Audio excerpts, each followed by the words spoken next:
Hello friends, मैं doctor Dinesh आज आपके साथ एक बहुत ही इम्पोर्टेंट इशू के विषय में बात करने के लिए आया हूँ। आज ये देखने में आया है कि अधिकतर पेशेंट एक कंप्लेंट करता है, डेट इज़ घबराहट। तो घबराहट अगर मेडिकल साइंस की बात करें तो अभी तक कोई भी टर्म नहीं बना है जो कि घबराहट को सिग्निफाई कर सके, उसको क्लैरिफाई कर सके। अगर पेशेंट आके बोलता है कि मुझे घबराहट हो रही है तो डॉक्टर्स को भी घबराहट ही लिखना पड़ता है अपने प्रिस्क्रिप्शन में कंप्लेंट्स के तौर पे।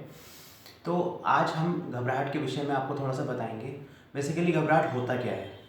जब दो सूत्र से मैं आपको एक क्लेरिफाई करना चाहूँगा, अनुकूल वेदनियम सुखम और प्रतिकूल वेदनियम दुखम।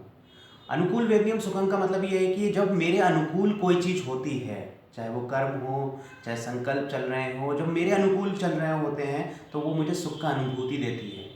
और प्रतिकूल वेदनियम दुखम मतलब मेरे अकॉर्डिंग जब कोई चीज़ नहीं होती है तो वही दुखों का कारण बन जाती है।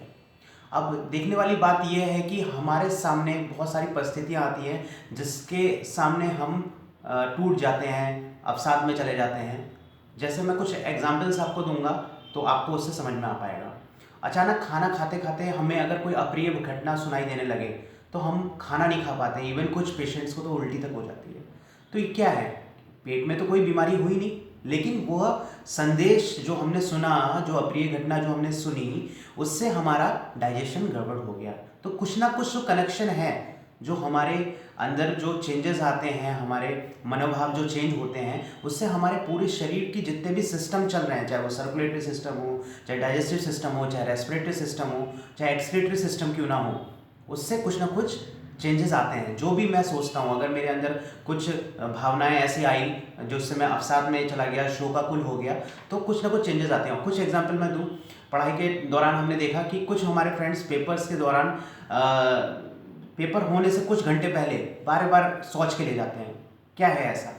क्योंकि उनके अंदर डर है, पता नहीं कैसा पेपर आएगा, हमें उसमें कैसा परफॉर्मेंस दे पाएंगे।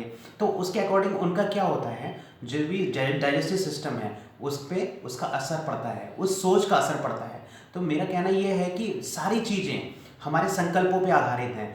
हम अच्छा सोचते हैं तो हम खुश होते हैं, हम बुरा सोचने लगते हैं तो हम अवसाद में चले जाते हैं। अब मैं कुछ आपको दो घटनाएं बताऊंगा जिससे ये पता लगेगा कि हमारा मन जो सोचता है हमारे बॉडी के अंदर वैसे ही चेंजेस आते हैं। रशिया में की एक घटना बताऊं मैं आपको कि वहाँ पे जब भी किसी को इस तरीके से सज़ा मिलती है कि आपको डेथ की सज़ा हो गई, मौत की सज़ा मिल जाती है, तो वहाँ पे उसको बंदे को रिसर्च के लिए दे देते हैं।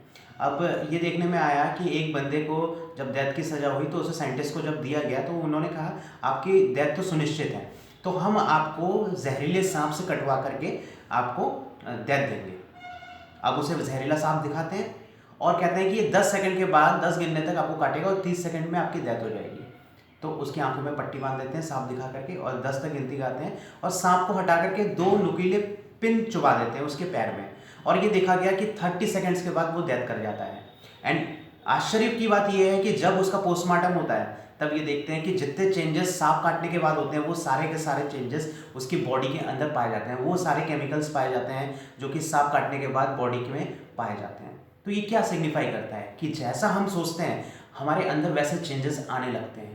अब अगर मैं एक घटना का और उदाहरण दूं आपको, अफ्रीका के जंगलों की एक कहावत है कि जंगली मुर्गे को जो खाता है वो डेथ कर जाता है। अब ये देखने में आया कि जंगली मुर्गों को जिसने खाया वो डेथ कर रहे थे। तो एक फ्रेंड कहता है अपने फ्रेंड से कि चलो जंगली मुर्गे की पार्टी करते हैं। तो वो एक फ्रेंड कहता है उससे कि तुम्हें पता नहीं है कि इन जंगली मुर्गों को खाने से डेथ कर जाते हैं? तो वो कहता है अरे मैंने तो 6 महीने जो पहले पार्टी दी थी वह भी इस मुर्गे की ही दी थी। अब देखिए 6 महीने की पहले का इंसिडेंस का प्रभाव इतना ज़्यादा, उसका डर बैठा हुआ था उसके फ्रेंड के मन में कि वो सारे चेंजेस उसके अंदर आने लगे। उसे लूज मोशन शुरू हो गए, उसे घबराहट होना शुरू हो गई और देखने में आया उसकी हालत बिगड़ती चली गई। तो ये क्या है? 6 महीने खाया हुआ मुर्गा क्या हानि दे सकता है? नहीं। ये सिर्फ हमारी सोच पर आधारित है कि जैसा हम सोचते हैं हमारे अंदर वैसे वैसे केमिकल चेंजेस आते रहते हैं। अब मैं अगर मेडिकेशन पार्ट की बात करूं तो पिछले 6 साल के कैरियर में मैंने किसी पेशेंट को मेडिसिन से सही होते नहीं देखा, जो भी डिप्रेशन के हों या फिर इस तरीके के मानसिक विकार के हों। लेकिन हाँ, कुछ पेशेंट सही होते हुए भी देखे गए। क्यों? क्योंकि उन्होंने दवाओं के साथ साथ अपने विल पावर को स्ट्रॉन्ग किया, मेडिटेशन किया, जिससे कि वह ठीक हुए। मैं यहाँ पे आपको 2 गुण सूत्र देना चाहता हूँ जिससे कि आप इन तरीके की जो मानसिक अवसाद है, डिप्रेशन है, घबराहट है, उससे बच सकते हैं। सबसे पहले लेट इट गो। आप अपने जीवन में ये वर्ड लेके रख लीजिए, लेट इट गो करना जिसने सीख लिया वो बहुत सारी चीज़ों से बच सकता है। क्योंकि जब हम किसी चीज़ को पकड़ के रखते हैं वही चीज़ हमारे मन में चिंतन चलता रहता है और उसी के कारण हमारे बॉडी में केमिकल चेंजेस आते हैं। कोई भी घटना क्यों ना हो, प्रिय अप्रिय, उसको पकड़ के मत रखिए, आने दीजिए और जाने दीजिए, लेट इट गो कीजिए। अगर आप लेट इट गो नहीं करेंगे तो वो आपके ब्रेन में केंद्रित रहेगा, आपके मस्तिष्क में वही विचार चलते रहेंगे और वही चिंतन के कारण आपके बॉडी में घबराहट के सिम्टम्स आने लगेंगे। दूसरा, हमारा मन जो है वो 1 सेकंड भी खाली नहीं रह सकता, कुछ ना कुछ सोचता ही रहता है, सोचता ही रहता है, तो वो तो चलेगा ही, उसको हम रोक नहीं सकते। बट हम एक चीज़ कर सकते हैं, चेक एंड चेंज, कि वेदर जो मेरे दिमाग में चल रहा है, मेरे मन में चल रहा है, दैट इज पॉजिटिव और निगेटिव। तो अगर आपके अंदर लगता है कि ये निगेटिव थॉट्स हैं, then you will convert it into positive thoughts. तो ये 2 पॉइंट्स आप याद रखें, let it go and check and change to reduce घबराहट, जो कि कोई बीमारी नहीं है। आज भी मैं आपसे कहना चाहता हूँ, बहुत सारे पेशेंट्स आते हैं, उनकी मेजर कंप्लेंट यही रहती है, घबराहट, और उसका कोई इलाज नहीं है। तो ये 2 गुण सूत्र याद रखें, let it go and check and change. Thank you.